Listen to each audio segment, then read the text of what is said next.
Man, I hope this podcast does good today, man. It's gonna be very good. Oh man, look at Scooby. Is always sleeping, man. Man, he's always sleeping. Like, wake butt up. What's up, you happy little camper? Man, what's going on with you, baby? Oh, really? Huh? Well, have you ever tried cherry blossom pillows? Have you ever lost your remote on the couch? Do you ever just need a spot to put your book in?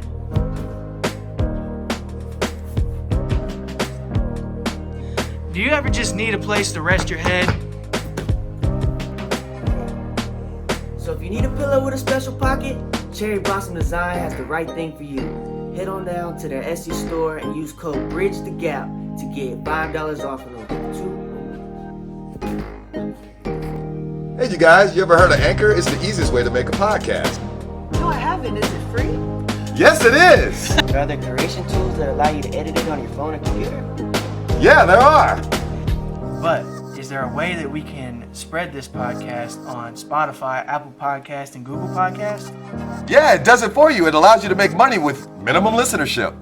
So if you haven't already, go to the Anchor app or anchor.fm to get started.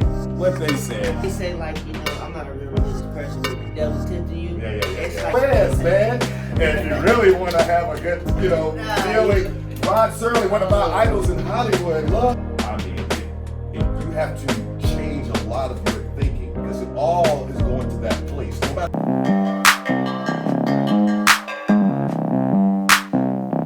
All right, everybody, welcome to yet another edition of Bridging the Gap with Bill, Shy, Scooby, and Mac. And this week we're going to be talking about addiction. We had to take a pause last week and everything, but we're back and we're ready to entertain y'all. But before we get into that topic, my man Scooby. Alright, make sure y'all gonna get tuned in and tapped into all the social medias. I'm at Scooby the Kid 252, at Chef Mac 1523, at Also Shy 11. Also Shy 11, at Bill_Perry, and at Bridge the Gap 77. It's been a while. Yeah, it's been a minute. It's been a minute. It's been a while. Well, like Bill said, we took last week off as a way to kind of, I guess, recoup our mental health, his physical health, because Dummy thought he was dying. But It's all great. We got him here. God bless. How are we doing this week? It's been probably a month since we shot an episode, so. I think it would be good to start this way. Okay, I'll start. Yeah. Well, today was my very first day at a four-year university. I started out Gotta applaud that. Indeed. I got a brand new job. I'm a cook at a senior living facility. And I'm just enjoying being able to do everything I do safely. Good. Very good. I've been doing Instacart, so I'm like working for myself. It's pretty cool. I've been delivering groceries, so if you need groceries in a pandemic, holler at the kid. Making music, I've been engineering a lot more people than I've ever engineered. We've been making sure we take all the safety precautions, masked up, making some good quality recordings. So it's been fun during this pandemic. I do want to say something real quick. Me and him, and hopefully Bill soon, are about to start making a big project of mine come to life. And I'm excited for that. Within the next couple of weeks, we'll be ready to start showing teasers of it. Well, okay. First of all, I'm doing okay. And to kind of reiterate, yes, there's a project going on. And there's a lot of filming going on. I'm filming a project myself and everything. And hopefully, I'll have it done within the next couple of weeks, which will be right on time because yours is starting in about 3 to 4 weeks. Yep. So that's going on, a lot of filming. I'm trying to get back into my music shops too and everything. Remember that I am a musician and trying to, be mindful of certain musical ideas I've shelved over the last few weeks. But other than that, my health is good, and I've been kind of implementing protocol back into my life a little bit more and everything. So yeah, but my spirits is feeling good and I'm feeling optimistic. I'm doing fine, and my health is fine. I got my business up and going, and hope to have the first posters out this week. I also have been shooting Yes, she's starring, or one of the stars. Yeah, with him. I guess I shouldn't, because you're No, well, you can say, it's a sci-fi flick, It's a sci-fi. Sci-fi. She's an alien. I'm exposing the reality, actually, that she's an alien now. And it's really cool. Well, thanks. So I kind of want to implement a little something new. Have y'all done anything new? I kind of doing something like self-improvement. I want to try something new every week. I figured I could implement that into this, the podcast. Have y'all done anything new since the last? My business is what I'm doing. It's about my posters and my business and my music. That's what I do. Let me see. New. Let me see. What have I done? Or just new that you're proud of, kind of. Well, now, of course, as I was just saying, this film and everything, but you know, it's something that's been kind of an ongoing project for me. But the way I'm filming this, I'm telling a better story. But I wouldn't necessarily say something new from what you're saying. What have I tried new? Oh, I've been trying to grow a beard, as y'all see. It sucks. It really sucks. It reeks, you know. So, but because I'm filming, I have to do this, keep this continuity going on. I've been filming looking like this, but I think by the next episode, maybe I'm gonna. So this has been new for me, trying to grow a beard, and it sucks and stuff. Yeah, I know y'all laughing out there. Oh, yep, I know. Okay. Engineering. That's something I've been doing new. I've done it, but I've like really started kind of feeling like I'm doing a good job at it. So I'd say that's something new. I'm doing good at engineering. Again, I'm starting a different school, and it's all online, which is something that last semester I really didn't have to experience. The way that it is this, like taking lectures online, that's kind of a weird experience. But then my new job is it's not taking me out of my comfort zone because I'm still doing something, but I'm meeting several new people that I wouldn't have normally met, and I'm back drawing again. I'm starting to do that. A lot of new, not new stuff, but like stuff I'm trying to revitalize that I used to do and doing again. Yeah. Which in essence kind of makes it new again. Yeah. You know? Yeah. All right, so are we ready to go there, let's y'all? get in. Dun, dun, dun. Addiction. All right, so the way we're going to approach this is to try to look at addiction from a lot of different places. Not necessarily, just, substance abuse, but, being addicted to certain activities and certain habits. And if they're healthy and conducive to progress, or if they're unhealthy and, is actually bringing you down, I think is a kind of fair assessment of where we're going to take this. And so, how would you guys like to take it? Y'all want to talk about the substance stuff, or just kind of just... I like this. Well, hold on. What, do you want to go ahead? Yeah, let me go ahead and start off. So, like, I was... addiction is like, it's a weird thing for me, because you always feel like, the people that are around you, they're not addicted. They're just what they do. You don't, like, when I was coming up, I didn't consider some of the things that I was seeing happen on a regular basis, around me as people being addicted.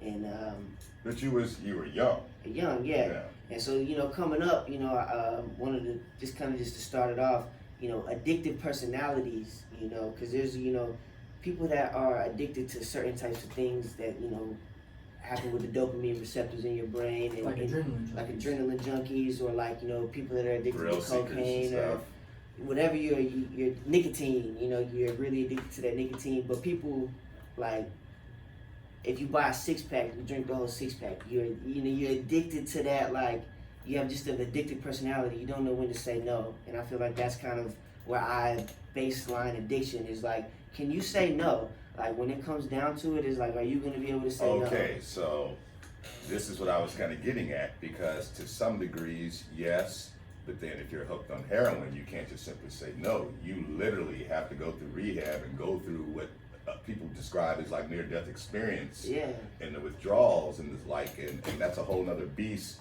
to just simply saying, I'm not going to smoke another cigarette again and go through that. Yeah, you know what I'm saying? How it is when you're trying to stop nicotine. Well, I'm looking at them, but y'all ain't never been addicted to nicotine with us. You know what I'm saying? Been addicted to. I still am. It's the one substance on this planet that I admit that I am truly addicted to, that I go beyond trying to find ways, finding scrap change to buy myself a Black and Mild single. That's my deal.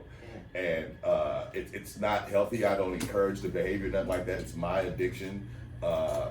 You've tried a lot to quit, so I always commend you for that. Well, that's a lot coming from my sis, because my sister. He tries. My sis does get on me as she should, as she gets on my old man. The both of us be smoking, and we shouldn't, and all that. My sister, my mom, they're the healthy ones, and they've always been like that. And it's good to have that counterbalance. You know what I'm saying? And she's not annoying. She's not the annoying sister. It's like, brother, you better stop smoking. Like, thank God, I don't have that kind of sister. But she lets me know, hey, come on, man, what's up? You know, and as I need here and there, and I'm sure you guys do that with each other too, because. Well, Hunter's like, no, I don't do that. Because Hunter is not addicted to anything that I know of as far as substance. But I don't know if I want to go there now. I'm always going to wait. Okay. I do want to say something like, not that you like intentionally misheard what he's saying, but I think he was saying, when he said like say no, I think he was saying they can't say no to it. Like if I offered him a beer, he can't say no to it. But somebody who may be not addicted to beer could be like, nah, I don't want one. I think that's kind of what he was trying to say. Is that? Yeah, that's what I was saying. It's like, you're not supposed to do something, but it's like, I can't not so have more it. of a compulsion. They say like, I'm not a real religious person, but the devil tempting you. Yeah. It's like, if the devil Well, tempting see, you, I might bite off that's the more apple. to do with like being in Peer pressure. peer pressure, the environment, how you feel about the activity. Like you say, you don't want to say no in certain company. That's a lot to do with maybe being. I don't know if the word addiction is right, but liking the sensation of camaraderie, that drinking in moderation with your buddies, and if there's beers around, everyone's having a beer, hey, you're gonna have a beer. That doesn't necessarily mean you're addicted. Then they know that they're not gonna be like, oh, I need another beer now. That to me, that's what addiction is. It's I need another beer. I need another cigarette. Yeah. I need more cocaine. I need more heroin. It's like, and that's why I use the example of buying a six-pack. It's like, from the time I can remember being able to get a six-pack in my possession, I was trying to drink all 6 of them, And to me, that was with the extent of my addiction was like, oh man, that's... Was it for the buzz and to get drunk, or for the act of I want to drink 6 beers? Yeah, it was more just like the So that's a different kind of pushing component. yourself. It's like, it's a weird thing with addiction, and that's like, that's why I noticed mine that I had an addictive personality is when I started understanding like that 6-pack theory. I heard it from Royce the 5'9", and he's the one that he explained. He was talking about that, and I started thinking about that in my own life and related it. And I started noticing everybody's addiction from there on. You can relate it to that. It's like you buy a pack of smokes. I can go buy a couple Lucy's from the store, smoke a couple Lucy's, but I'm gonna pace those out. But let's be careful here, because I don't want to relegate this to simply being if you just do an activity a lot, you're not necessarily addicted to the substance they're in. Yeah, you do become addicted to nicotine. Yeah, you definitely. do become addicted to alcohol. Definitely. So I don't want this to just come across like if you just wanting to only just buy the pack because you like to smoke, because there's that component too. Like essentially now, I smoke Black and Milds because I like to smoke Black and Milds. The sensation compared to someone who is to take a drag that doesn't smoke Black and Milds, they're gonna get like this rush that I don't really get like that. I do get it, but I have to take a break. Yeah. It only takes a couple of days. As a smoker, it only takes a minute. It don't take like a week. If I took 24 hours or 48 hours and then I took a drag, that sensation. You know what I'm saying? And that's what I'm normally getting, but I started getting accustomed to it, and now I just like the act of smoking. It's like when people play video games or anything with an addiction. To me, that's like that's why I started it where I started it. We can go somewhere else, but just in a place of where I personally stand with addiction, it's like if I do something, I'm doing it. Like 100%. I think we talked about it on the music podcast where like we feel like if we're doing something, we're fully enthralled in that. Mm-hmm. And I feel like in all aspects of my life. Like if I like a product, if I want to get polo down, I want to go all polo. I'm looking at the shoes, I'm looking at the socks, I'm with the underwear. Then that's just me. But see now again, now this is. I'm glad you're kind of taking that because it's going to be a good segue for what I would like to say here now. Is perceiving what we consider to be addiction, or if it's just passion. Yeah. What you're talking about. Having a passion for fashion. God, I was not meaning to rhyme right there. I truly was not. But that what he was just saying right there. But and I do too at times. I mean, they're probably gonna be like, Bill, fashion seriously? No, I can dress here and there. You know what I'm saying? But yeah, like music. the sensation I get from making music, Yeah. and what I like to do for myself, for others and such. Is there an addictive component to that because of the reward factors of the brain that we're talking about, the neurological aspects of it with the dopamine and this and that and the other? I think if you talk about addiction, you have to talk about the other side of it, the withdrawal. You don't necessarily have a withdrawal if you don't listen to music. You know, especially physical. You might want to really hear a song. You can hum it to yourself. You can sing it to yourself. You can do different things to substitute music. And then, you know, music also resides here. Yeah. You know, you can always It can think be in about your heart. in your heart. You can always think about your favorite song.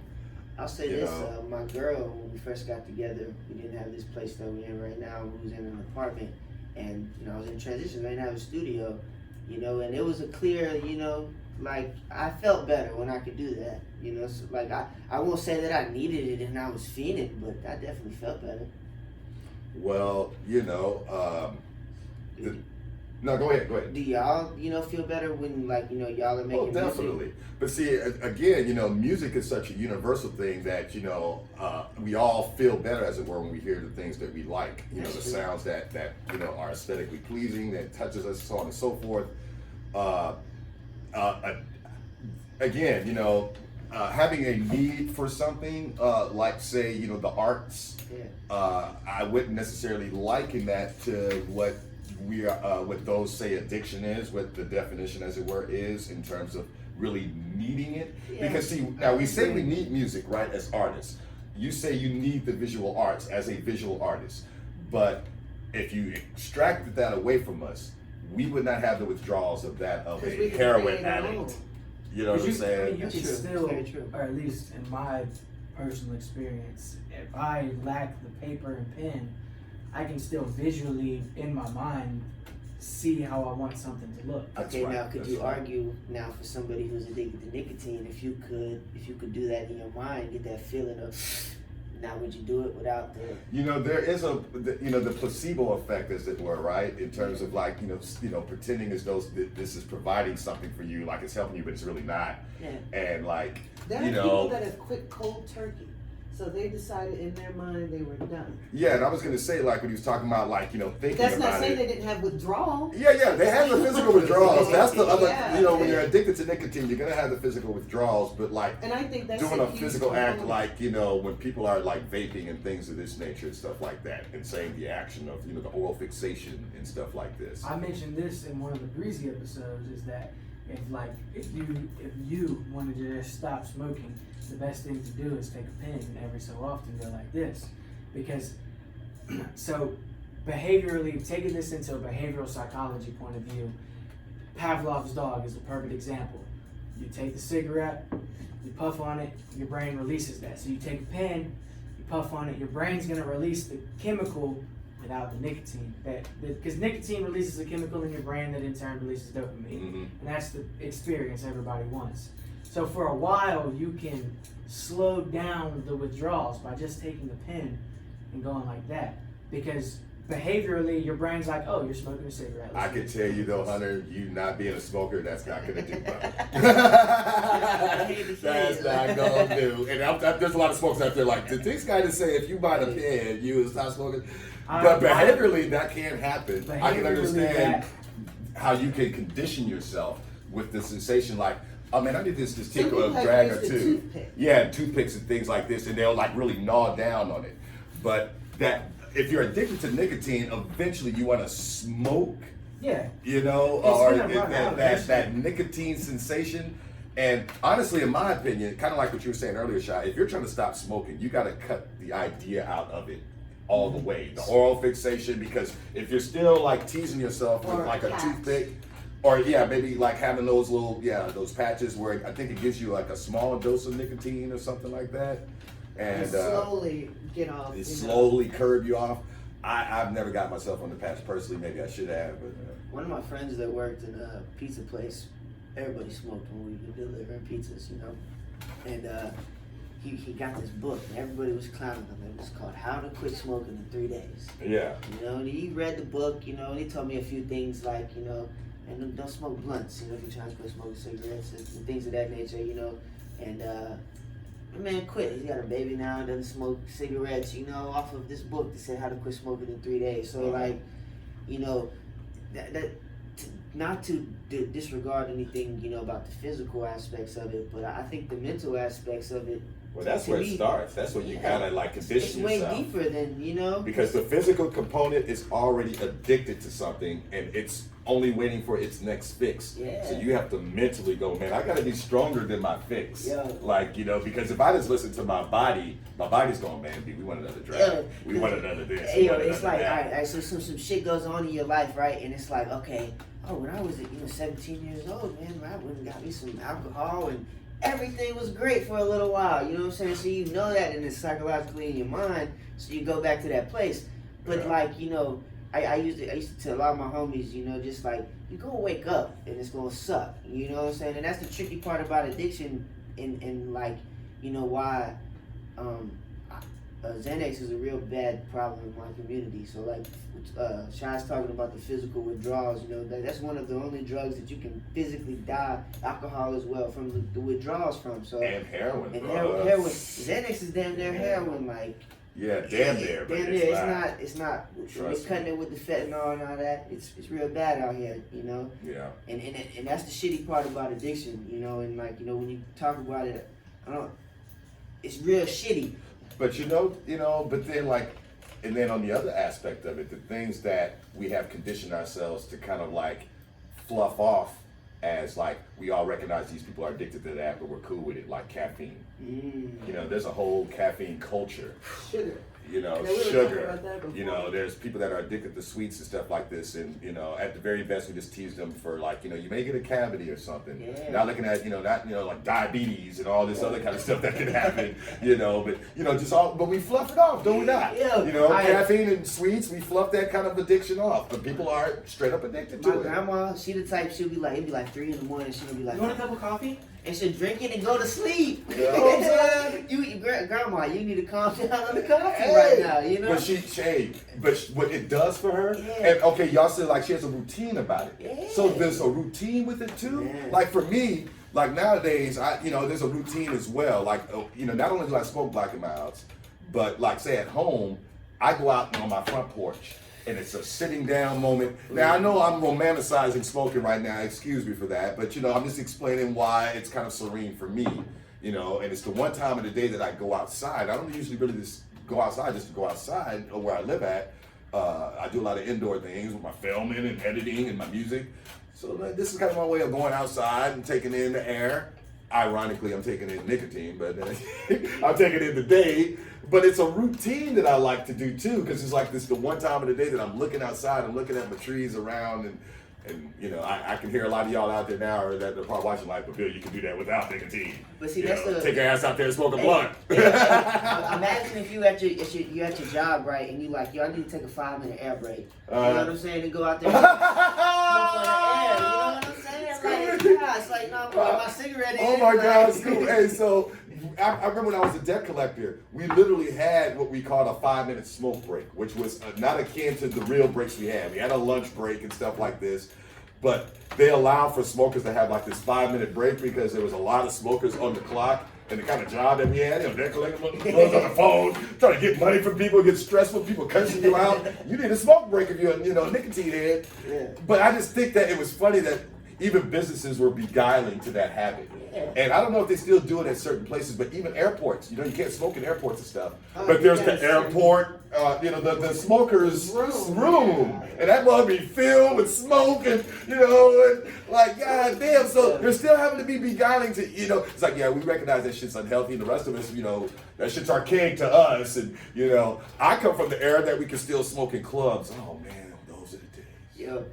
Smoking in clubs. The airport, bro, when I was like, I think I had to be 18 and I could just get cigarettes, and I thought, fuck it, yeah, I'm at the airport, so I go trucking, and this is so fucking long of a walk, you know what I'm saying? I probably gotta go through like terminals and baggage claims just to smoke a cigarette, Right. And but like, I say all that to say is like, the things you'll go through, but also the people you'll meet. You meet somebody that you're smoking a cigarette with, and it's the like random conversations. Man, and that's what my girl told her. She's an avid, cigarette smoker, and like, but that's why she started, was for the social aspect of it. Yeah, because you you're going to have those little light conversations. You're out there puffing for about 5-10 minutes, and those conversations don't happen. You're right. I have actually talked to a lot of people in between set breaks, smoking and stuff. Actually, sometimes I'm trying to decompress, actually. You know what I'm saying? You're actually trying to get away for a second because you've been entertaining. But, you have a smoke or two come out there with you, taking a couple of drags, get into a little light combo.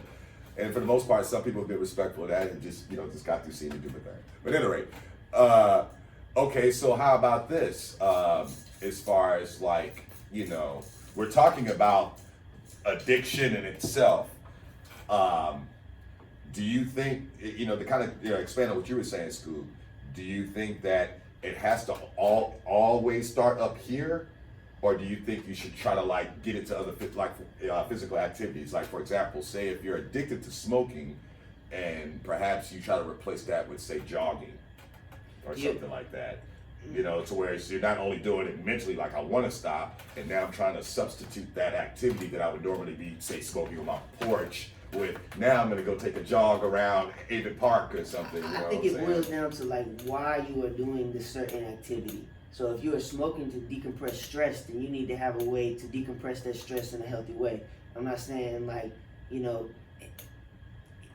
that's I think kind of what it boils down to, and why I think it's so physiological, because you don't you don't start doing heroin you're kind of running away from something. You want to feel numb.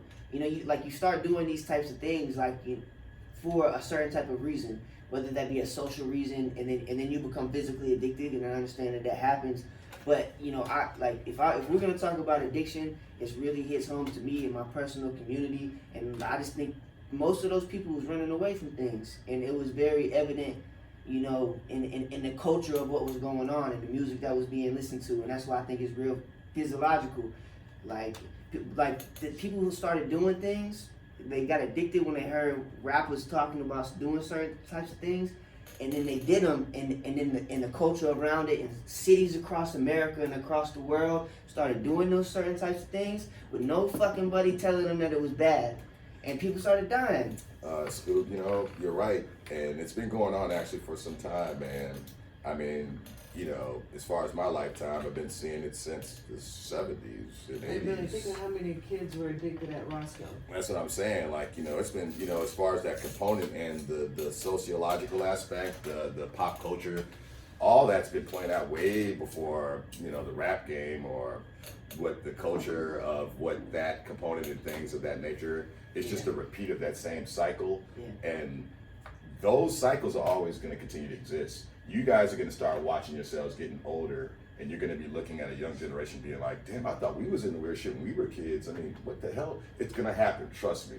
Yeah. Because I was growing up in a time that I never thought I'd be that person that would look at the younger generation and be like, what the hell? I don't know. Because I, well up into my 30s, I was, pretty hip, and then they woke up one day and I was like, I don't know what these kids are talking about anymore. I'm completely removed now. It has happened. And it's supposed to be like that. And it's supposed to. I mean, I would look crazy right now, trying to quote 16-year-old, terms. Y'all be like, man, this fake ass old man still trying to be, I still say word. Y'all know that about me. That comes from my time, and it's still a part of me. Hell, you may be saying on God when you 35, and it's gonna be a new term out there. Oh man, Daddy's still saying on God like they was back during the pandemic times. You know what I'm saying? Yeah. But it's gonna be a part of your thing, whatever. But as far as what one does to try to, because that's one aspect of it. You can't blame that. Yeah, I see. And I'm not saying you are, but a lot of people will. They will say that, well, if it wasn't for the fact that the rappers were saying this, as if it doesn't start in the home too, or in the community that they're in, and all these kind of other components. I want to, as you were saying that was my first thought. I was like, damn, Scoob, you slipped up a little bit when you were saying that, because that's not what I meant. That hip hop was just. No, Scoob, no. Look, I didn't misconstrue it like that. Yeah. I was actually expanding on what you were saying. What I was saying was what you're saying right now. It's been happening. That's the new version. Yeah. It's not that you misspoke. It's that that's why I expanded. I'm like, Scoob, what you're saying, that component has always been there. And even before I was born, I'm sure I talked to my folks and they can describe certain things. Come on, think about their generation. Roger, Rod Serling, The Twilight Zone. his commercials, the guy was puffing squares, man. And if you really want to have a good, feeling, Rod Serling, one of my idols in Hollywood, love the guy, greatest show ever. Twilight Zone to me, as far as I'm concerned, the greatest TV show ever existed. But during that era, and not just him, a lot of people was hawking like products that today, we don't even have commercials for tobacco. All of y'all's lifetime and a majority of mine and stuff, because they stopped running tobacco ads, I think, in the 70s. There were cartoons that had cigarettes. Yeah, with cute little cartoon characters taking a puff. But that ain't no different than, say, when we were growing up, Shy, they had this dog, Spuds McKenzie, hawking like Budweiser, you know what I'm saying?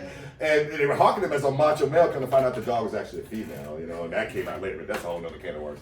But the whole idea. The kids loved it. Kids loved it. They stopped. If y'all know the information, say it too, or if I'm wrong, somebody spot me out there. But like the camel image. Oh yeah. Kids like the camel image, and if I'm not mistaken, they stopped using that image because of that. It wasn't so much that made adults want to smoke camels more. Adults are like, I don't smoke the shit because I like tobacco. Did y'all have when y'all was kids? Like, cause speaking of camels, my pops, when we was little, he smoked camels, and I would go out on the back porch and we'd have these little chalk candies. That were like, I remember come in a little pack. And then you blow it in a little, that was the sugar. Cigarette. That was the sugar that you were blowing. You remember near beer? Yeah, we had near beer. All the taste of beer without the alcohol. Bro, and as kids though, it's like, it's just kind Which is just non-alcoholic beer now. It's the same difference, essentially. But the idea, it's just like that was marketed to kids to, you see you want to be like your dad who has an unhealthy addiction? Buy this, candy. Start early. Start early and emulate your parents doing the same shit. To buy our product. And then while you're at it, buy near beer. You know what I'm saying? Like, so it's been like things that, there's that aspect of it, but depending on the home, because we never got addicted to alcohol because of that. I chose, as far as tobacco, to be an addiction. It wasn't something that I mirrored from Dad. I think Dad started smoking Marlboros, like in his 40s. As far as I think Pop, smoked off and on, but it wasn't because of Pop that I started smoking. It was actually because of just. Well, I'm not going to use this as an excuse, but I know this was a component because of the stress I was taking on at the time. Like I was, I got my first place when I was like 20, 21 years old, paying rent and this, that, and that, and the other, holding it down. And I think my roommate smoked Newports, and I was looking over there at them, and he would just be, looking so relaxed and stuff, from his day.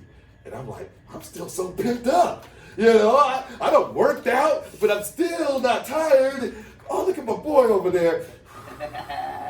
He decompressed, he feeling good, he watching TV. He breathing. He breathing, what I'm saying? I'm like, I ain't breathing. I asked him for a drag.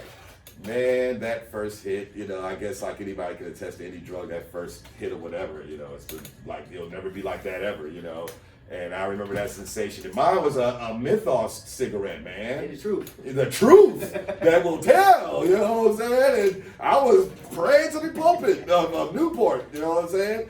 And, of course, it hit me hard, and smoke a very harsh cigarette like a menthol right from the gate. But that was my first addiction. Menthol cigarettes, man. I wonder, man. I'm like, man, and then now here I am, just like my boy. But look what I took out of my life. I was working out. You heard I said it before. I was like, man, I'm working out, and he over there relaxed. And I took that healthy component out of my life and replaced it with what I thought was a more relaxed way of taking in my day.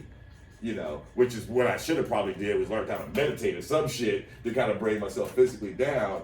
And, we've talked about time traveling instances on the show a lot and stuff here and there. We've actually had a show about it, but, about what we tell ourselves in the past, that's the only thing I think, if I was to go back, I'd tell the day that I liked that square, I would knock that cigarette out of his hand. I'm like, trust me, dude, that's going to be about 20-something years of addiction right there. I have this movie where there's this, commercials before a movie. And there's this girl, she's really young, and she's about to smoke. And then her future self comes. She's like, no, don't do it. If you do this, this is going to happen.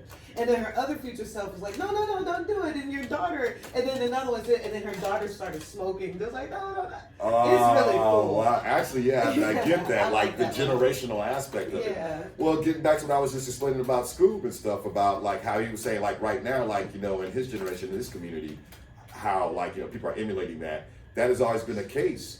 You know, I mean, let's say take it back to the '60s, and that lifestyle was being promoted, you know, as a way of expanding the mind. Which in a lot of cases, some can argue that happened, But right? this cigarette is okay. But then on the flip side, there's how Jimi Hendrix went out.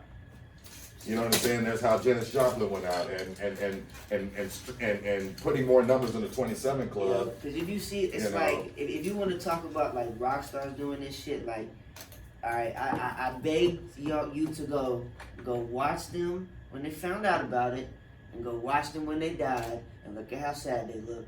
You know? Yeah, the differences. Well, that's the whole thing. In all cases, like say with Jimi Hendrix, when that happened, he was feeling some type of way about the business, man. He was just burnt out, and he wasn't even 30 yet, and he was already just like.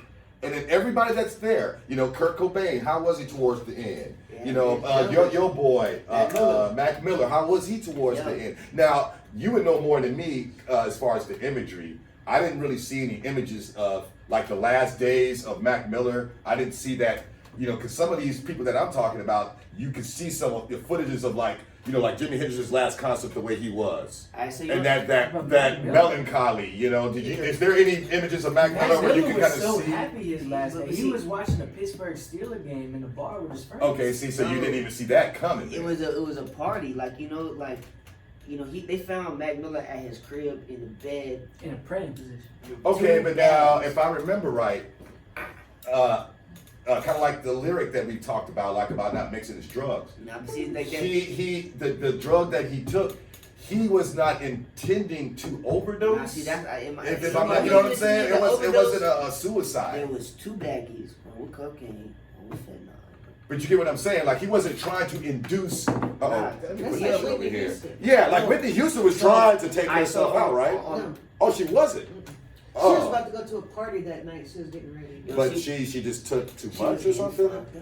Okay, but see, this is what I'm getting at. So he went to the bedroom to do his drugs, in my eyes, and then he fucking did a little too much. If you listen to the albums, it's like, all right, in Watch Movies with the Sound Man, he said, love the fentanyl, you know, how it made me feel. He's talking about doing it. It's like, Watching Movies with the Sound Off came out when I was a junior in high school. I was in 8th grade, so yeah. A junior in high school, and like there's a line in there that says he's doing fentanyl. I don't even catch it until I'm 22 years old after he dies, and I'm listening back to the album. I'm like, God damn.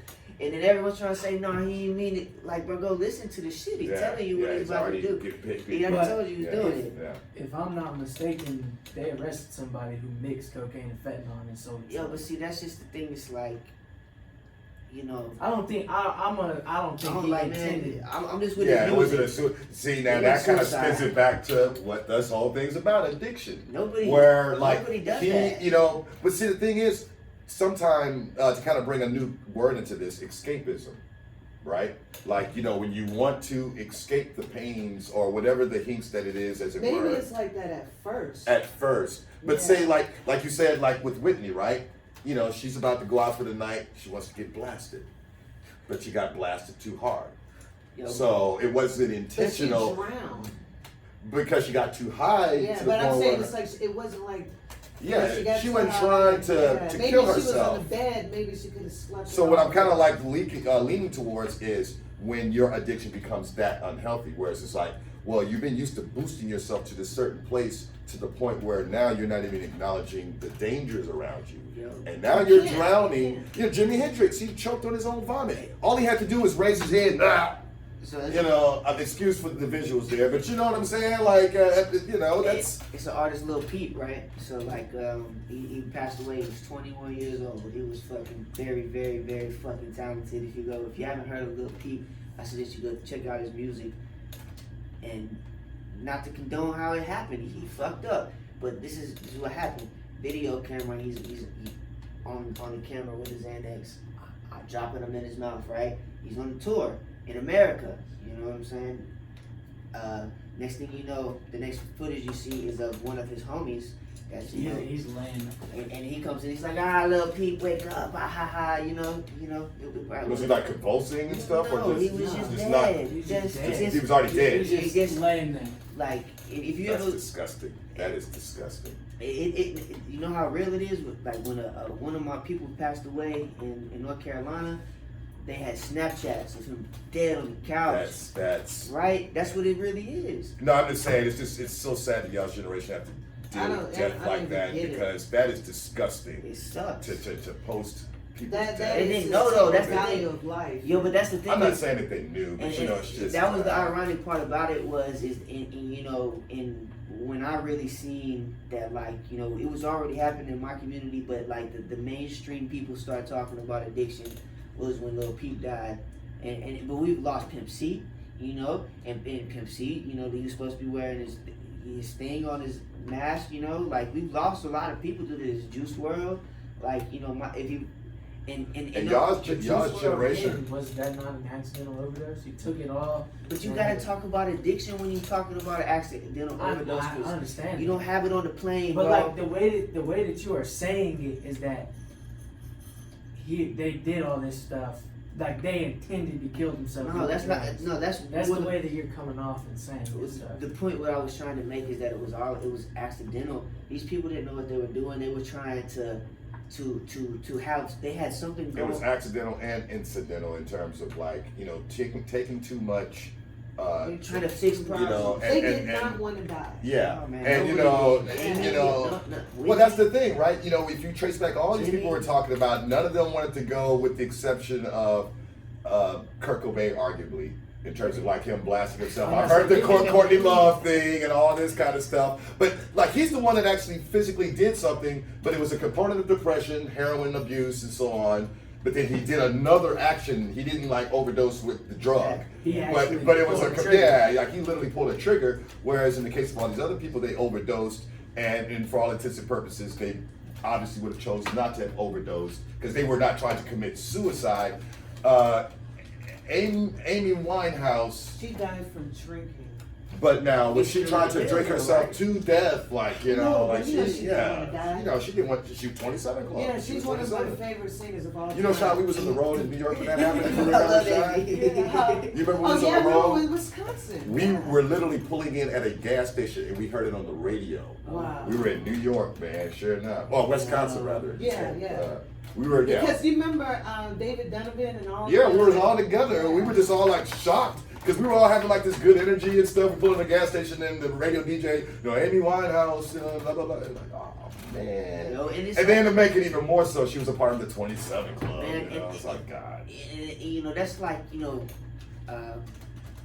I just want to not drive home the point. It's like when you talk about addiction, you don't want to drive home any point. All I want. Actually, no, you kind of do. Yeah, I was just gonna say you kind of do. You kind of do because I mean, addiction is what we're driving, and for all intents and purposes, everyone that belongs to the 27 Club, coincidentally, if I'm not mistaken, it's all some sort of addiction related deal, some sort of unhealthy lifestyle going all the way back to Robert Johnson with the whiskey bottle.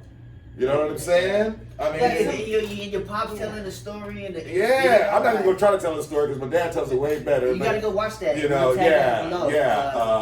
forgot the name of it's a blues special about Robert Johnson on Netflix and stuff. But he, you know, my dad along with a lot of other bluesmen tell the story of what went down. But it all kind of came down to Robert Johnson's craving for liquor, and he, you know, I think the bartender slaps the whiskey bottle out of his hand or somebody friend, and it was a broken whiskey seal. He's like, you never drink out of a broken whiskey seal, blah blah blah, and he was like, you never slap a $5 whiskey something out of my hand, which was like a lot of money because it's the 30s. You know what I'm saying? So he paid a lick, but nonetheless. That is still a bar motif. You don't drink like broken seal stuff and all that, you know. But at any rate, that all plays back into addiction, you know, because he did like to drink and he was a young man doing his thing. And saying no. And the thing is, we've made it a part of our pop culture where it's like cool, sex, drugs, and rock and roll, man. And it's a thing, you know. And we make it cool. We praise those that have gotten past that. Look at a lot of these rock stars that they're like walking anomalies. Like Keith Richards looks like he's gonna live to the year 3000. You know, Ozzy Osbourne. You know, and these guys are still around doing their thing, but you know, we know they got down. B.B. King. I mean, all of them. Well, I don't really know what B.B. did personally. Maybe drinking. I mean, maybe a little bit of drinking. I don't know other stories about him particularly. But you know, but just being out there, and for those that did get down, you know, I'm sure even classical artists have, like, you know, some pill popper or somebody that's addicted to like prescription pills, because that's the one world you never hear about, like, you know, some badass piano player in the classical world, but man, he's addicted to heroin. I mean, hey, you never hear about that. There's the guy that's killing like Beethoven and Bach and shit. think about it like this. Back then, with like Beethoven and Bach, opioids were legal. Oh, good point. Hey. I don't know which particular individual back then got down, but I would imagine there's stories that somebody going to an opium house or whatever they had back then, you know? Let's take this to a non-musical place and something that, you know, I've been recently finding out about the gaming world. And if y'all tap into the gaming world, I suggest y'all go watch the videos. Addicted to gaming? No, the Adderall usage in the gaming community, because it's staying up for 12, 13 hours And they playing. take Adderall to do that. Yeah, and then they're like, See, it used to be like caffeine, like Mountain Dew. and they were selling. I'm telling you, like, there are people that have a 12-pack of Mountain Dew beside their chair. The gamer's You choice know, beverage. I think about that, and you're gonna keep living in life, and you're gonna be 50, 60 years old, and you're gonna look back and think about what levels you went to. You know, I mean, like, seriously, it's like that's a lot of time. That's a lot of time. It is a lot of time. And we're not getting this time back. So that's one thing you realize when you get older. But that's the thing with the video game community is these folks making millions of dollars playing Call of Duty. Well, some, not all. A You lot- guys. no. Yeah. And not even some. Let's say That's just like with the very music small world or handful. anything. Yeah, Yeah, that's what the music- It's yeah, just, that's yeah. it. It's just what it Hey, is. but the ones that are like doing that, it, so that goes to say is like, you know. Now, it's gaming. Now, you guys can speak more on this than myself and my sister, because we come from a different time of the gaming perspective. I mean, you know, maybe being quote unquote addicted to that time, but you know, today it's a whole other monolith. Like you say, people are making money. But those that are not even Big making money. money, but say just outside of that, those that just like to game. It ain't even about like, oh, I'm trying to game, you know, get my skill set up to a point so I can be in a competition. They just like to game. You know what I'm But saying? to say it's like, you know, with that it's like, okay, when does it hinder your ability? If you want to live in a 1-bedroom house and you know. Now we got to be careful here, because see, you know, this is funny that I'm the one that's saying this, being the oldest one here, but you know, we can't stereotype. Okay. We can't assume that all gamers are some overweight, you know, overaged Guy person. gaming, Yeah, like Cheetos. you know, with Cheetos on his belly, Living in a basement. living in a basement, gaming it up. Hey, It could be somebody that looks like Brad Pitt. You know what I'm saying? I've And seen. have all of the Man, I have latest seen screens pictures of and- girls online. Where were these girls when I was gaming? Because the girls like that when I was gaming, they didn't look like. Hey. These girls are like supermodels and they're gaming. Yo, so this You know? goes to the great I would get addicted to Erica- gaming because of that. To the great Erica Badu, whatever you do to get through your life, if it's beneficial to you, do it. And it's like, you know, that's when it comes to addiction. It's like if you I can understand, like I say, if I'm like on my headset and I'm gaming, and then all of a sudden a girl pops up on the screen that looks like freaking Haley Berry. Hey, It's like, you in a game with me? Hey, Yes. I'm hey, addicted to gaming for life. Hey, no. This is the thing, Bill. If they got fake Halle Berrys, and they gonna come to you and be like, I'm Halle Berry. But Better get all the way down with the stomach and the Cheetos. and you think it's Halle Berry. Oh my God, that was a great complete circle. That was nice. I'm gonna throw up the clip. I don't know if y'all have seen the movie, but there's this movie called Gamer. That's what me and him are references when we talk about the fat guy eating Cheetos. I mean, we're talking. This man takes like a honey bun and like dips it in the cell. I'm gonna throw that clip up there. But he plays The Sims, and he's a prostitute. He's a prostitute. He out there just like all the. Now see, how you gonna take that away from him? This guy is getting money, man. He's getting bags in the simulated world. No, and then In the the girl. sim world. In the sim world, man, he's a money making hoe. You know what I'm But saying? the girl Is a that's real like- person. is I'm a sorry real for the person. reference there. Hey, yo, she's a real person that's broke as hell that has to feed her baby, but this motherfucker is playing her. Like that's how fucked up that gamer movie is. But in his life, he's He's a guy. and she's the real life. She'll go into this Like she's a little real bank. person. So basically, the And be movie her. is anybody who you can either get paid. It's like a job. You go in, you get a chip implanted, and people can play you. But then there's like the Call of Duty game where it's prisoners. And the the prisoners. people are controlled. They're real people, and other people are controlling them. It's nuts, yo. They Gotta see that. It's such a good movie. I gotta see Gamer. that. Gamer. and I gotta see that too. Oh, she arises. Yes. Hey, all right. Nice to see you, baby. All right. Hey, look. She's safe. Look at y'all social Got her distancing. That's right. Better have your mask on. That's right, baby. You tell me. Well, I want to bring it to something that I was going to bring up in a thing that may be released at some point in the Bridging the Gap's life is everybody has an addiction, no matter how little, how small, no matter what it is, whether it be exercise, apples. For me, I would say I'm addicted to stress. I love stressful situations. That if I had to say something, that would be one of the reasons why I would say I'm not addicted to anything else. Is because most people run to it because of stress. I run to the stress. I love it. You're addicted to stress. You know, you're trying to extract it from your life. I tell people that's why I'm so good in the kitchen, is because you throw 15 orders at me and they have to be out in 15 minutes. I'm like, I got it. Man, those kitchen heads, you know, you guys, you know, they have recreated how you can curse if you've been in certain kitchens, man. I mean, like guys in the kitchen, man, or people in general, like, you know, this. And then when you a child of a mother that's raised in the kitchen and a father. Hey, I mean, our mom, man, she got down in the kitchen. Now, our mom ain't from the school of thought of cursing and all that kind of stuff, but I'm sure she's been in kitchens where it's gotten crazy and stuff. And because I mean, look what's going on. You're having especially like say high dining, and you're having to have a meal a certain type of way, cooked a certain type of way. People are cursing each other about getting shit and doing it, and the motherfucker. Like, when you hear Gordon Ramsay, he's not so far off of what you see in the kitchen. That's probably why he's so popular, because it's like, yeah, I relate. I get you, dude. And I was about to just say, getting in trouble in a household where your mom's a chef Mom's and your a chef and dad's your in the dad's in the military. military. It's a bunch of fuck you asshole Yeah, motherfuckers. man. Yeah. You come up with a different type of taste, you know, for coming at people and shit. Oh, man. But see, you know, at the end of the day, when like Hunter was just kind of taking it to another place where in terms of stress, right? And pain is another thing people are Pain, and in different levels of it, right? Like you were saying, stress, which people would consider, a mental anguish. Yeah. But like those that like to get tatted, Yeah. and they don't mind that sensation. I'm not saying that's the only reason why they get tatted. You know, there's a tat culture and stuff. But you know, some don't mind that sensation. They get off on it in some kind of way. You know what I'm saying? And they just constantly keep tapping themselves because they like that sensation. You know, the little bit of pain that they get, but I would say a turn on, because I'm not one of those type of people. I got tats myself. I'm not addicted to the pain. I'm like, man, get that shit over with. You know what I'm saying? Please, it hurts. You know, I ain't gonna put front The story here. about his first tattoo I've heard is that he was sitting there. His first tattoo was like right here.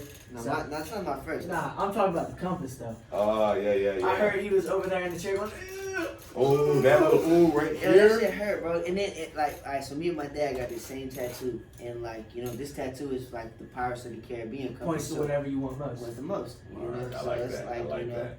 And my dad ain't really fuck with my rap shit like that. So this really, you know. It means something. Yeah, but like, you know, he was acting like y'all was being a bitch about it. And I'm like, bro, you can't compare my pain to your pain. It's like, because it hurt, it ain't supposed to hurt me because it didn't hurt you. So my dad used to say like, pain is a weakness Weakness leaving the body. The weakness left your body. It ain't left mine yet. I'm getting the pain right now. Yeah. Pain Like- reminds you that you're alive. At the moment you don't feel pain is when you're supposed to be worried. You know what I'm saying? Like, you know, like if something happened to you and they hit your leg, say you get shot in the foot. Can you feel that? No. That's when you worry. Yeah, You know what I'm yeah. saying? Because they don't feel nothing. It's like, whoa, okay, something got to, you know, not right. You know. But again, there are those that are addicted to that. You know, there are those that are addicted to going to the gym. They love to work out. They need it. And so, like, you know, bringing it all the way back around to the point when I say that, like, if you have an addictive personality, you can be addicted to the right things. You can be addicted to going to the gym. And then now, hold on, let me finish this statement. Do you qualify addiction when you like go to the gym too much and you hurt yourself, or when you're addicted to the point where it's like you wanna go every day? So are you addicted to alcohol if you drink 3 beers a day, but you drink them every I day? think everything in moderation. So does that qualify as addiction in def- You know, that just reminded me of a staple that was popular in the 80s and 90s about working out. You know, no pain, no gain. Yeah. So in other But words, that's if actually you not good for you. exactly, but it was such a staple during our time. You know what I'm saying? That it's just like it made it an addictive kind of component where it's just like I'm gonna work out to the point where I'm just ow, my muscles hurting and no pain, no gain. So You now know? that- Nobody's addicted to an action. Nobody's addicted to drinking beer. Nobody's addicted to working out. They're addicted to the chemical release in the brain. They're addicted to That's what I was drugs talking no about matter earlier. what. Okay, so by that definition, that's what I'm asking. You know, what kind of, you know, if us as bridging the gap could define addiction, what would it be?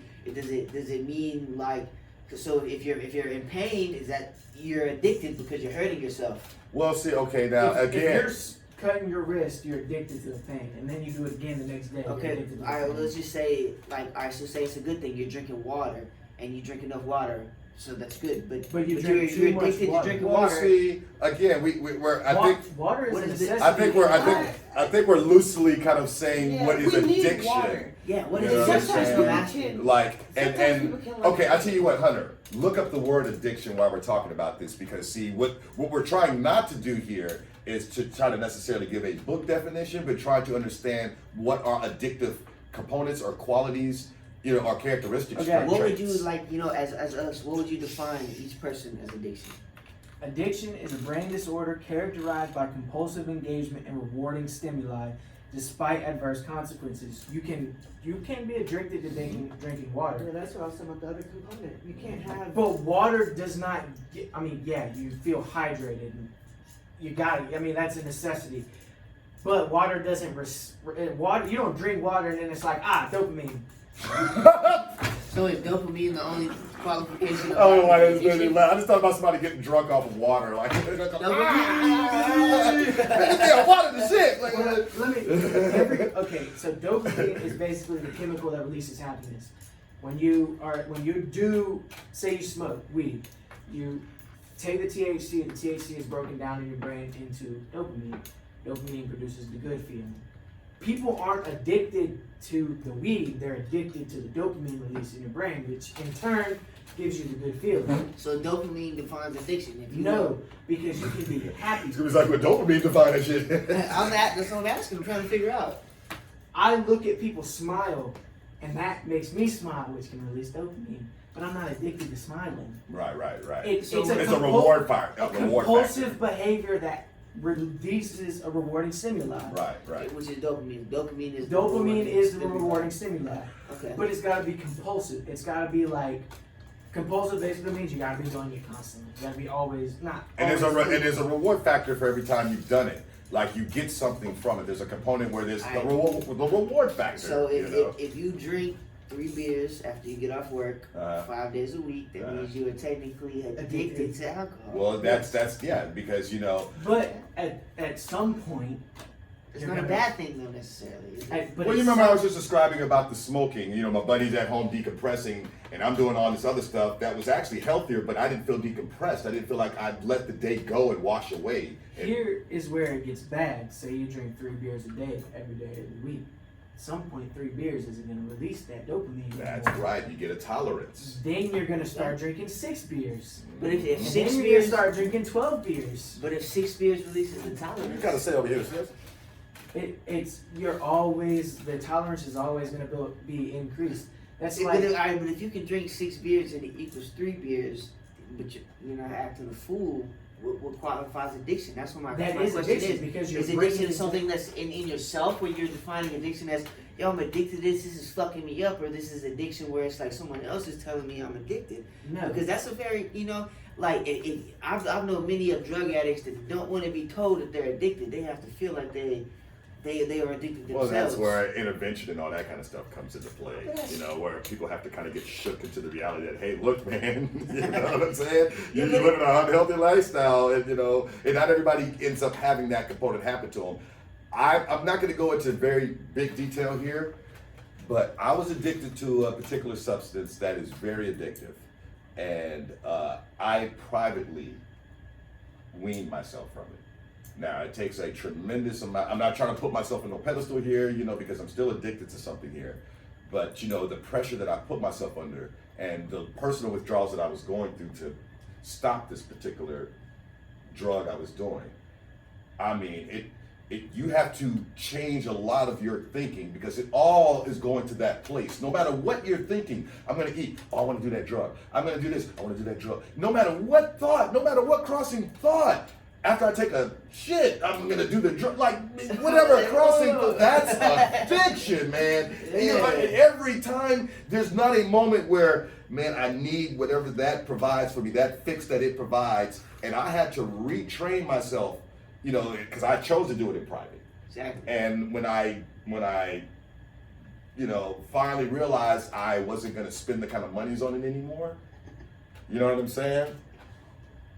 You know, I'm like, okay, you know what I'm saying? I think y'all may kind of know what I'm talking about. You know, it was like, and see, for me, I think the unappealing thing that helped to kind of wean me was the fact that my particular thing was expensive, and I couldn't just simply, you know, fund that habit a lot either. You know, so that helped to wean my ass. It's like, well, you want to keep looking at your bank account just for that little sensation that you get when you get that particular drug, you know, because there was an economic aspect to it too, you know, because I wasn't the kind of person that was so far gone that I lost my home in a marriage type story, because there's that other aspect to those being addicted, those that really take on such an unhealthy habit with, say, a coke addiction, that they lose their job, a great, you know, home and a job and their family, those type of sad addiction stories where it ain't just the physical, they lose their entire life.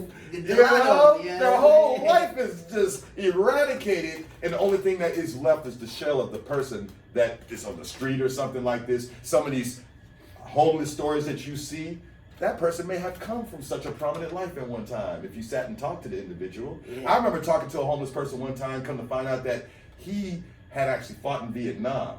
You know what I'm saying? Came back, had a great family, had such a bad case of PTSD that he started getting on heroin. Heroin fucked up his family, lost his home. That's how he ended up homeless. But see, the average person walking past him, lazy bum, he should probably get a job, don't even know his story, don't even realize that this man be having nightmares about killing people and had to get on heroin to try to suppress that shit, lost his family because of that.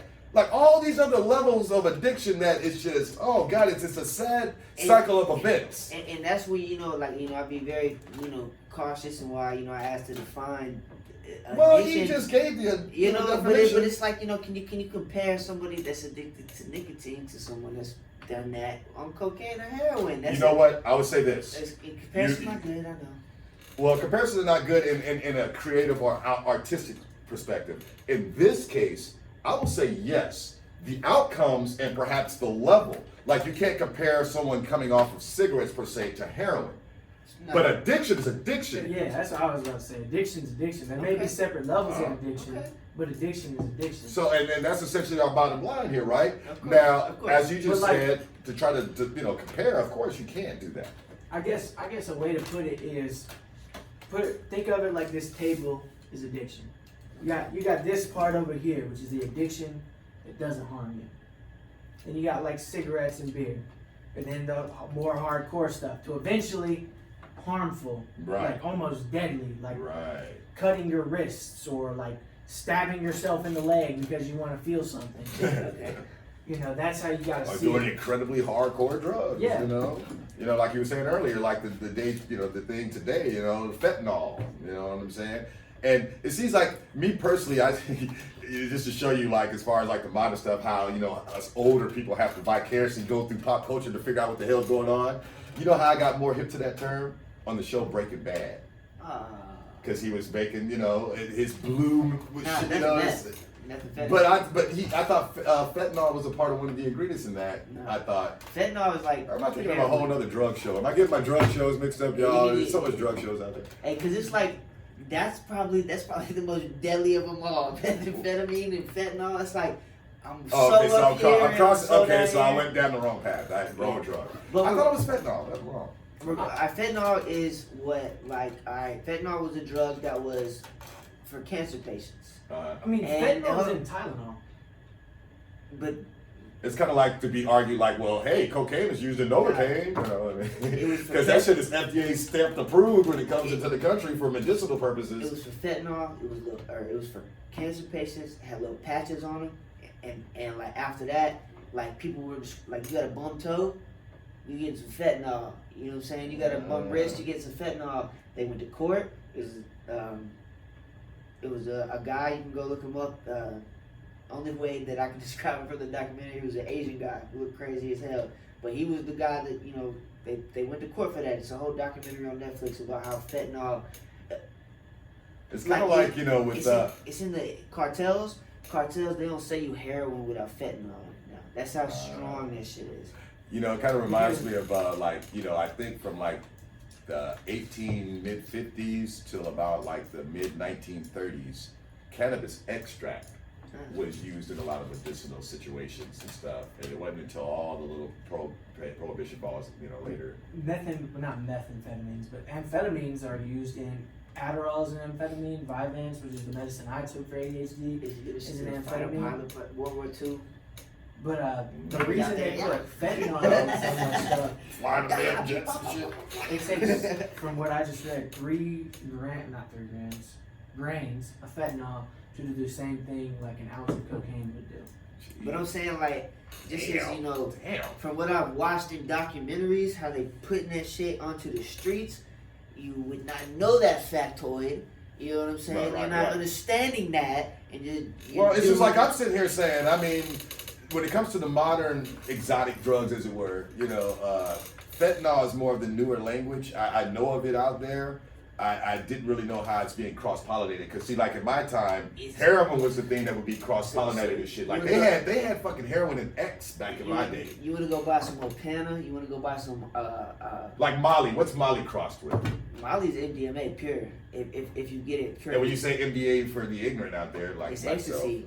That's the MDMA. I'm hip to the term, and I really don't know what the damn drug is. MDMA is the I know Madonna has an actual album. chemical compound. MDMA. That That is the Molly. When you say Molly, but when it's you get MDMA. when you get ecstasy, most of the time you're probably getting an amphetamine. It's gonna geek you up, and then you probably get some. So it's y'all's new way to roll, like the way they say we rolled back in the day. We rolled on X, but the people are rolling on Molly today is what's going the on. people I know, you know what I'm saying, that are you know are kind of from your time out, y'all. They when what they was paying is not what we was paying. So like we're getting cheaper cut drugs. You know What do y'all pay? When I say y'all, I mean this generation. I say what I've heard from because they're probably like, man, Scooby know a lot about them drugs. No, this is what I've heard. This is what I've heard. Hey, look, let's just keep it real. If you're in the entertainment industry and you don't know about this language, then you've been in the Christian music world or something, I guess.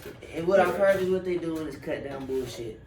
You know what I'm saying? And that Okay, now what I was about to ask was because like when X started reemerging, because it was actually a reemergence with us, because they had like they were rolling for back in the. No, I'm just saying from my time, like, and even before my time, with the rolling, a pill when it was considered expensive was like $40-50. See, like we and you got a deal for like 20 until we went overseas and we did it for like 8 and 10 and God. Alright, so here in America, you paying like a little Snapchat emblem for like $5, and it's not what you think it is. Is what I'm saying. Talking about like, is it stronger, or you're saying it's? I'm saying it's not what you think it is. It's probably gonna be mixed. It's probably, especially. Oh, wait. Say that again. Are you saying like these kids are ordering this shit? What now? No, I'm saying like, all right. So if you go online, right? They gotta This could fuck up. Hey, this could fuck up the whole game. But I don't care if you're not. Oh, look at shit doing like it hard. right. Nah, you can. You can go on eBay, right? But they did that shit with us. They would have like cartoon characters, Mighty Mouse, and all that shit on the But bills. I'm saying what they actually pressing it with. I'd be aspirin and a little bit of crystal methamphetamine that they punched in this motherfucker, and maybe they had a little bit of a hydra. But you're getting that for $5. Yes, and what I'm saying is like you. $5. But they're cut. No wonder y'all are OD culture is going up. Damn. They're covered in these little blue pills, and it's not what it really is. See, y'all need a rapper to like completely in y'all generation to not make that cool, because otherwise, how can you say no to accessible drug that gives you that kind of rush for I haven't cursed this whole time actually. $5, man. That's like, you know what I mean? The one thing I will say about my time, there were hard drugs, but you really had to have money to really have a good time. You can play with like, that. you know what I'm saying? Like, you smoking weed, but if you really if you want coke and that, you had to come off of it. You know what I'm? You know what I'm saying? So that's why I said like earlier about me. I'm like, economically as well as the physical, I had to wean myself because of it was too expensive. Today it's like if it's cheap, shit. I found funny the actual source culture You know, if you were to say like the drug dealer culture is filled with people who actually do the drug and are cheating people. You know what I'm saying? Well, Like that's so always we're been a component too. when we're talking about addiction, I'm just. But what I'm saying is, as far as like the cheat game, that goes back before all of us. But- you know what I'm saying? Like True. you know, as far as people getting cheated for the drugs that they get. But actually doing it You back know. then, like was the dealer. No. And but no, like you know, it's just always been a good component. To keep it going, as it were, to kind of like. That's the part that like worries me the most. Is just like if we're gonna talk about addiction, as me as just an individual that's on a podcast that's talking about addiction, this is what I want people to hear. You know, sometimes I might not talk a lot, but like be careful what you're doing, be safe out there, and like if you the one that's making cheese off that shit, know that people dying. You know what I'm saying? This is addiction. And we talking about big nicotine companies putting advertisements in communities, selling tobacco. We're talking about alcoholic companies. We're talking about it all. It all stems from the same fucking little marketing campaign, and it leads to a little trouble called addiction. And we all deal with it. And deal with it yourself, man. Scooby put Big Pharma on blast, the corporation Yo, with I'm it. sorry, bro, but I'm tired of it, bro. I love I people, tell you what, bro. you know, that's a good place to kind of like we'll leave it right there. We got to We'll do leave it, it right like, there. and we because love now people. taking it to a whole other conversation, but I think that's a good place to stop because a lot to what you're saying is true, indeed. But we hope that you guys have enjoyed this topic and stuff, man. You know, we've enjoyed talking about this. So we're on rapid fire, right? We're on our end segment. It's a 60-second game, except we're gonna do it differently.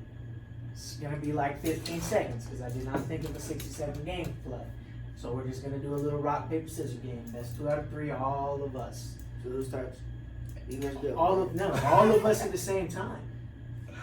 Oh, okay, Shy, you ready for this? All right, whenever we're ready. Rock paper scissors shoot. Let's do that one more time. Rock paper scissors shoot. Paper. So y'all two are out. Oh, y'all Shy. cut us. Oh, paper covers. I always thought that was weird that paper defeated rock. All right. That's it. And there it is, y'all. We hope you've enjoyed this. We've just tried to kind of go to a lot of different places with addiction, you know, and tried to kind of like, you know, understand it from various components, not just the physical aspect. But we hope you've enjoyed this episode. We'll be bringing you more material next week, so stay tuned. This is Bridging the Gap with Bill, Shy, Scooby, and Mac. And we will be bringing you more material. And I was going to say some other stuff. Never mind. All right. At OSOShy11, at Bill_Perry, at Scooby the Kid 252, at Chef Mac 1523, and at Bridge the Gap 77. I'm just gonna say he almost forgot his own social media real quick. All right, peace out, y'all.